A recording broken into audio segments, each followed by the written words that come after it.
For a Catholic, you've got quite a collection of injuries that suggest turning the other cheek isn't your strong suit. I counted at least 3 broken ribs, dislocated shoulder, and that cut above your eye needs stitches. Defending the innocent is bloody work, isn't it, counselor? Says the man whose white suit somehow stays pristine despite the violence. Convenient how Khonshu keeps your costume clean while the rest of us wear our battles on our skin? Or is it that your enemy's blood doesn't show up on white? Tactical choice disguised as religious symbolism. The white isn't for hiding blood. It's for announcing my presence. When the guilty see me coming, I want them to know judgment has arrived. No shadows, no hiding, no skulking on rooftops listening for heartbeats. Khonshu's justice is meant to be seen, meant to serve as warning. Your scars heal in darkness, while mine are on the inside, where no one but me can count them. I don't need enhanced senses to recognize deflection when I hear it. Those inside scars have names: Mark, Stephen, Jake, different voices with different methods, all claiming divine purpose. Must be convenient having multiple personalities. When it's time to account for your actions, who took the life of that trafficker last month? Mark's precision? Jake's brutality? Or was it Stephen's mercy that somehow ended with a corpse? At least I acknowledge my contradictions instead of pretending they don't exist. You live 2 lives that contradict each other at every turn. Lawyer sworn to uphold the law, vigilante who breaks it nightly. You prosecute criminals by day and hummel them by night. My fractured mind is honest about its divisions. Yours hides behind a law degree and a mask, pretending both sides serve the same justice. They don't. My methods may differ, but my purpose remains consistent: to protect the innocent while preserving the principles that separate civilization from savagery. Both Matthew Murdoch and Daredevil understand that taking a life crosses a line that can't be uncrossed. Your divine mandate conveniently erases that line whenever Khonshu decides someone deserves death. I've studied enough history to know that gods with bloodthirsty demands usually reflect the desires of the men who serve them. My god walked the earth when yours was still a distant prophecy. Khonshu witnessed the birth of civilization, watched empires rise and fall on the same patterns of corruption and abuse. His judgment isn't bloodthirst, it's experience. The predators you keep arresting learn nothing from your half measures except to be more careful next time. In my territory, they either learn permanently or they don't get a next time. Ask the children I've freed which approach served them better. I've heard the heartbeats of those children you freed, Spectre. Their fear doesn't end when the traffickers die. Violence begets violence. Terror answers terror. When you execute their captors in front of them, you're not freeing them from trauma, you're replacing one nightmare with another. True liberation requires healing, not more bloodshed. Your approach treats symptoms while creating new disease. Khonshu's ancient wisdom seems remarkably short-sighted about the cycles of violence. It perpetuates. Healing is luxury for those who survive. My approach ensures survival first. Stephen understands trauma. He's lived it from inside and out. Mark knows tactical necessity. Together with Khonshu, we address the full spectrum of justice, not just the parts that keep your conscience clean. Your enhanced senses let you hear heartbeats, but miss the bigger picture. Those children fear the moment, yes, but they live to fear it. Ask the parents of those who didn't survive if they'd prefer their children traumatized but alive.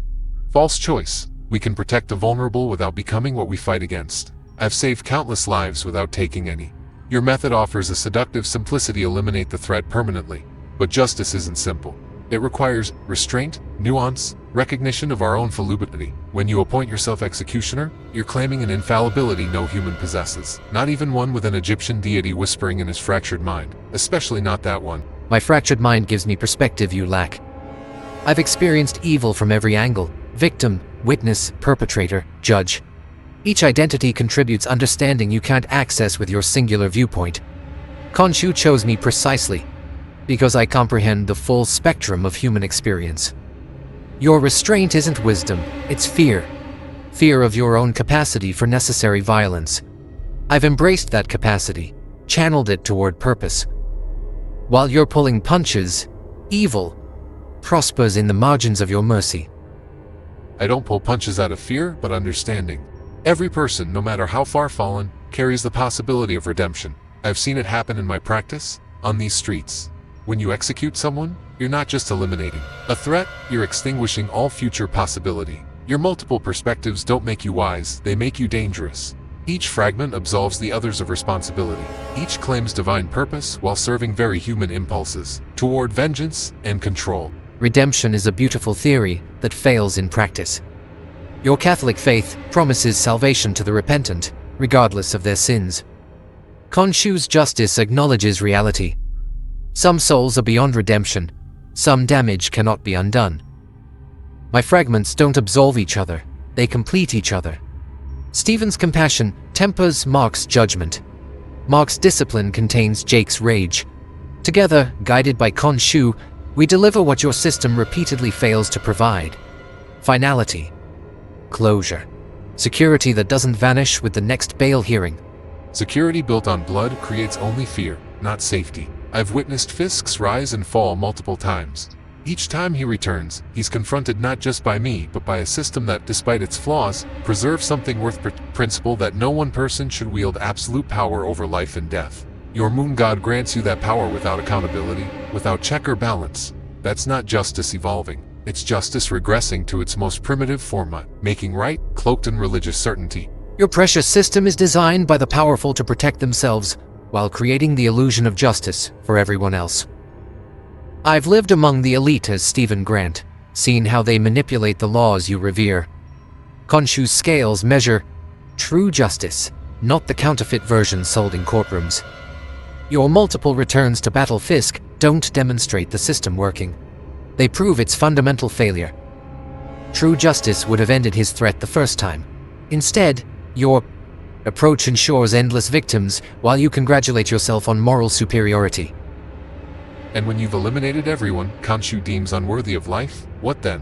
Where does this crusade end? I've sensed the escalation in your methods, the increasing brutality. That's the problem with appointing yourself executioner. Always another target, always another justification for bloodshed. Jake is gaining control, isn't he? I can hear the subtle shifts in your speech patterns, your respiration.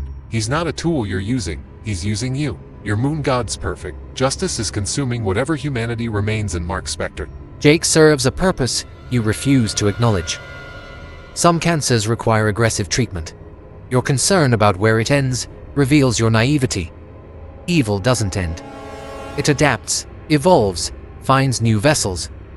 Khonshu's justice isn't about creating a perfect world. It's about balance in an imperfect one.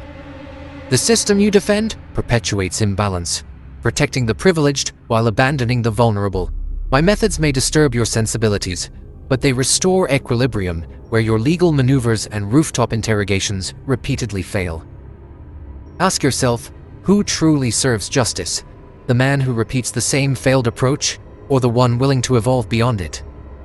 Evolution toward cruelty isn't progress, it's surrender. I've stood where you stand, felt the temptation to cross that final line. The difference between us isn't that I lack understanding of necessary violence, it's that I recognize how violence reshapes the one who uses it. Each life you take changes you, fragments you further. I defend imperfect systems not from naivety, but from seeing the alternative individuals with power over life and death, answerable only to voices in their heads. Your divine mandate is indistinguishable from the rationalization every tyrant uses to justify atrocity. My divine mandate saved your life last month, when Bullseye had you cornered.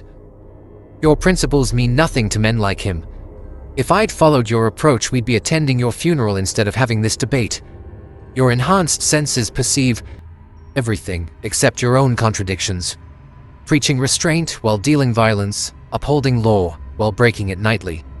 Defending a system whose failures drive you to vigilantism in the first place. At least I'm honest about what I am, what I serve. Your moral gymnastics exhaust even Khonshu's patience, and his is measured in millennia. You saved my life using necessary force, not execution. That moment proves my point, not yours. Protecting life, even mine, didn't require taking another. Your god's millennia of watching humanity should have taught him the difference between justice and vengeance, between protecting the innocent and punishing the guilty. They're not the same mission. One preserves civilization, the other undermines it while claiming to save it. Your methods don't complement mine. They corrupt what I'm fighting to preserve a world where power answers to principle, not the other way around. I didn't execute Bullseye because he still serves purpose, as warning, as example. Not all deserve such restraint. Your black and white morality ignores the spectrum of appropriate response. Different evils require different answers. My identities understand this instinctively. where Stephen's compassion applies, where Mark's precision is needed, where Jake's finality becomes necessary. Your singular approach treats all threats identically regardless of scale or nature. That's not principle. It's rigidity masquerading as moral clarity. True justice adapts to the crime, instead of forcing all crimes into the same response. What I hear beneath your philosophy is something profoundly human, not divine. Behind the white suit and ancient Egyptian symbolism is a man desperately seeking validation for impulses he can't fully control. I don't claim perfect consistency. Every night I question my methods, my limits, whether I've gone too far or not far enough. That questioning isn't weakness. It's the only thing separating justice from vengeance. Your certainty isn't wisdom. It's the most dangerous form of blindness. When you stop questioning, you stop serving justice and start serving only yourself.